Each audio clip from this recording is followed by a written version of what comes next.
আসসালামু আলাইকুম, welcome back to my channel. আশা করি সবাই ভালো আছেন। শারমিন কিচেনে সবাইকে স্বাগতম। আবারও নতুন রেসিপি আপনাদের সাথে শেয়ার করব। এই মাহে রমজান মাসে কলিজা ঠান্ডা করার মতো এক পারফেক্টভাবে স্ট্রবেরি দিয়ে আমি আজ আপনাদেরকে জুস তৈরি করে দেখাবো। এতটাই লোভনীয় হয়েছে আর মজা, যা একবার খেলে কলিজা ঠান্ডা হয়ে যাবে। অবশ্যই আপনারা আমার রেসিপিটা ফলো করে খেয়ে দেখবেন। এতটা লোভনীয় এই কলিজা ঠান্ডা করা জুস বা শরবত, যেটাই বলেন না কেন, এতটাই মজা। আপনারা অবশ্যই রেসিপিটা ফলো করবেন। রেসিপিটা তৈরি করার জন্য অবশ্যই আপনাদের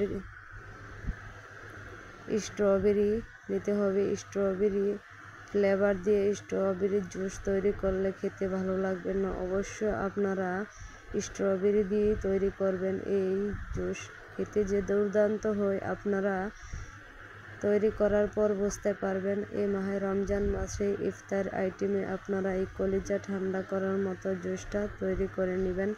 জুসটা তৈরি করার জন্য এখানে আমি হাফ কেজি নিয়েছি স্ট্রবেরি যে উপরের অংশ ছিল সেগুলো আমি কেটে বাদ দিয়েছি। এখন আমি সবগুলো ধুয়ে পরিষ্কার করে আপনাদের সাথে শেয়ার করছি। কতটা সুন্দর দেখা যাচ্ছে দেখতেই পাচ্ছেন স্ট্রবেরি এখানে আমি হাফ কেজি নিয়েছি।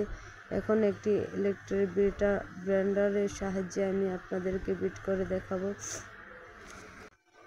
ব্লেন্ডারে আমি দিয়ে দিব সবগুলো স্ট্রবেরি।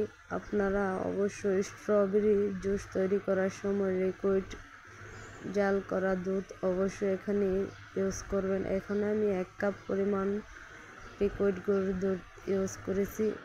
এখন আমি দিয়ে দিব 2 চামচের মতো চিনি।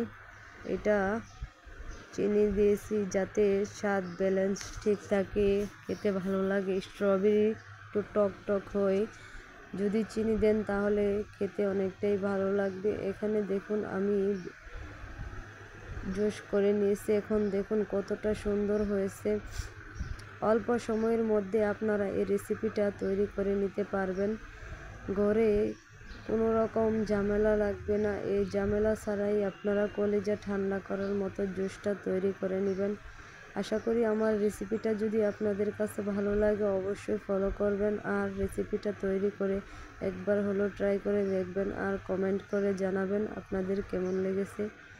অবশ্যই কলিজা ঠান্ডা হয়ে যাবে তৈরি করার পর। একবার হলো রেসিপিটা ফলো করবেন।